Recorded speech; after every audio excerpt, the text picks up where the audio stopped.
स्वामी विवेकानंद जन्म कदा कुत्र च अभवत। स्वामी विवेकानंद केउं दिन जन्मग्रहण करथिले। तो स्वामी विवेकानंद आम समस्त जानते कोलकाता सहर में 1863 मसीह जनवरी मास 12 तारिख दिन स्वामी विवेकानंद जन्मग्रहण करथिले। स्वामी विवेकानंद केबे जन्मग्रहण करथिले 1863 मसीह क्यों दिन 1863 मसीह जनवरी मास 12 तारिख दिन जन्मग्रहण करथिले। तो समस्त मन रख 1863 मसीहा जनवरी मास 12 तारिख दिन स्वामी विवेकानंद जन्मग्रहण करथिले। समस्ते मन रखा चेष्टा कर जदि कहार मन रोनी तो आपण मैंने यहपरी भाव में मन रखिदे पारे जमीक जनवरी मास वर्षर क्यों दिन पड़ता है एक तो ये एक अच्छी तार फास्ट एक ही अच्छे तो एक एक एक मन रखी दिंतु 3 एक एक एक तर आपण मैंने मन हो जनवरी मास 12 तारिख 1863 मसीह स्वामी विवेकानंद जन्मग्रहण करते। जदि आपमि मन रोनी तो प्रथम जनवरी मास मोर कौन फेब्रुआरी मास क्यों दिन पड़ता है द्वितीय सप्ताह तो 2 कौन 2 पर क्यों आसता है 3 आसता है तो लास्ट वीडियो मिल जाए आपण को। तो यहपरी भाव में आप मन रखिदे पारे जनवरी मास 12 तारिख 1863 मसीह जन्मग्रहण करते स्वामी विवेकानंद। तापर स्वामी विवेकानंद पितरौ स्वामी विवेकानंदर बापा किए आम जानते स्वामी विवेकानंदर पिता नाम कौन माता नाम कौन। स्वामी विवेकानंद पिता नाम हूँ विश्वनाथ दत्त माता नाम हूँ भुवनेश्वरी देवी। नेक्स्ट देख विवेकानंद से बाल्य नाम किम आसीत विवेकानंद बाल्यकाल नाम कौन थिला। आम समस्त जानते विवेकानंद बाल्यकाल नाम थिला नरेंद्र नाथ। तो स्वामी विवेकानंद बाल्यकाल नाम कौन थिला नरेंद्र नाथ। माता विवेकानंद से स्नेहनम किम आहुतिवती माता विवेकानंद को स्नेह रे कौन डाकुथिले स्वामी विवेकानंद को माता स्नेह रे बिल्लू बोली डाकुथिले। माता स्नेह रे विवेकानंद को बिल्लू बोली डाकुथिले।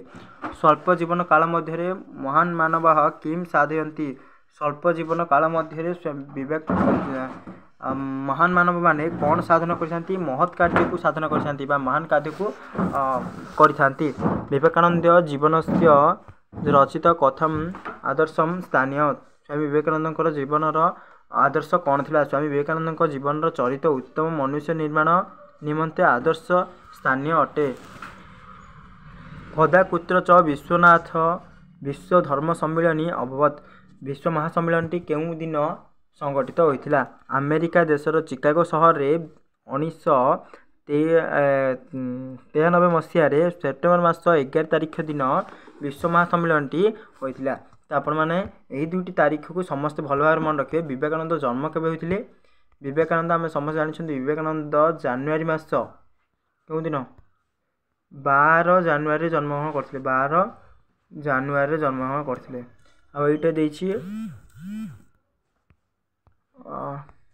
12 जनवरी दिन स्वामी विवेकानंद जन्मग्रहण करथिले केउं मसीह 1863 मसीह 1863 मसीह स्वामी विवेकानंद जन्मग्रहण करथिले। आ विश्व महासम्मेलन केउं दिन होइथिला विश्व महासम्मेलन 1993 होइथिला। विश्व महासम्मेलन 1993 मसीह सेप्टेम्बर मास 11 तारिख दिन होइथिला। तो ठीक यार गोटे माइनस करदेवे हो जनवरी टू सेप्टेम्बर करेंगे समस्ते बुझे। विवेकानंद कथम रामकृष्ण परमहंस निकट आगछत स्वामी विवेकानंद रामकृष्ण परमहंस निकट को केबे आसिले क्यों दिन जाइए विवेकानंद को ईश्वर को अनुसंधान जाइए कौन जाइए विवेकानंद ईश्वर को अनुसंधान व्याकुल होई रामकृष्ण परमहंस निकट को जाइए। तो नेक्स्ट देखा किए न दीर्घ जीवंती भवंत किए दीर्घ जीवन बंचे नहीं किए दीर्घ जीवन बंचे नहीं ईश्वर पुत्र माने प्राय दीर्घ जीवन हो न था। ईश्वर जो मैंने पुत्र माने से माने दीर्घ जीवन बंची न था। से स्वामी विवेकानंद बहुत कम समय भितर चली जाते लीला त्याग करते। विश्व आध्यात्मिक क्षेत्र कथम महती परंपरा प्रतिष्ठा। तो योग्य गुरु सहित योग्य शिष्यर संयोग विश्वर आध्यात्मिक क्षेत्र में महान परंपरा प्रतिष्ठा होती। कौन महान परंपरा अच्छे तो योग्य गुरु एवं योग्य शिष्यर संयोग होची आध्यात्मिक क्षेत्र में महान पारंपरिक प्रतिष्ठा। विवेकानंद से स्मृति शक्ति कीदृश आसीत विवेकानंद स्मृति शक्ति किपर थिला अत्यंत मेधावी विवेकानंद स्मृतिशक्ति अति प्रखर थिला से गोटे थर पाठटी पढ़े मन रही केशाम कृत्रे विवेकानंद से हृदय विगलितवान केउपरि भाव में काहापाई विवेकानंद हृदय तरली जाऊला दारिद्र मानक पाई विवेकानंद हृदय तरली जाऊला विगलित हो जाऊला। नेक्स्ट क्वेश्चन देखा विश्व कल्याणार्थम किम चिरत प्रतीक्षितम आसीत तो विश्व कल्याणार्थ प्रतिदिन से कौन चेष्टा करते कौन अपेक्षा करुले योग्य गुरु रामकृष्ण परमहंस सहित योग्य शिष्य विवेकानंद संजोग दीर्घ काल अपेक्षा थिला कौन दीर्घ काल अपेक्षा थिला योग्य शिष्य एवं योग्य गुरुंकर संजोग अत्यंत दीर्घ अपेक्षा थिला।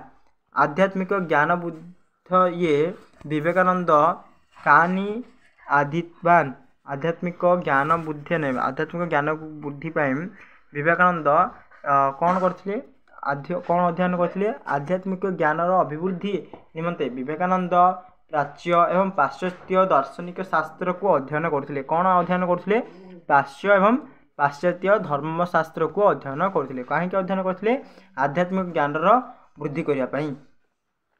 आद्यवधि धरापृष्ठम किम पवित्र करती आद्यविधि धरापृष्ठ को कौन पवित्र करुछि आज पर्यंत विवेकानंद अमृतवाणी पुण्यत्रया गंगा परी धरापृष्ठ को पवित्र करुछि आज पर्यंत विवेकानंद अमृतवाणी गुड़ाक आज पर्यंत कौन अच्छी गंगा परी धरापृष्ठ को मान पृथ्वी को पवित्र करुछि। बाल्यत विवेकानंद कीदृश आसीत बाल्यकाल विवेकानंद कौन थिले स्वामी विवेकानंद बाल्यकाल ज्ञान पिपासु थिले माने कौन ज्ञान को जानिया इच्छा करथिले ईश्वर विश्वासी माने ईश्वर को विश्वास करथिले तथा ईश्वर जिज्ञासु ईश्वर को मध्य खोजिबा को इच्छा करथिले ईश्वर को देखिया को इच्छा करथिले। किम नाम सफलम जीवनम कहार नाम सफल जीवन अटे प्रतिकूल अवस्था निजर प्रकाश और विकास ही सफल जीवन अटे प्रतिकूल अवस्था मध्य निजर प्रकाश एवं विकास ही कौन अटे जीवन सफल जीवन अटे। विवेकानंद कथम विश्व विश्रुत अभवत विश्व प्रसिद्ध किपरि थिले विवेकानंद स्वामी विवेकानंद सनातन धर्मर तात्विक आलोचना सहित मानव धर्म कौन मानव धर्म विषय भाषण दे पृथ्वी प्रसिद्ध होते मानवर धर्म कौन मनुष्यर कर्तव्य कौन मनुष्यर धर्म कौन और सनातन धर्मर तात्विक को आलोचना करते माने धर्मर को आलोचना करते। किम विषय अनुसृत्य विवेकानंद सकालान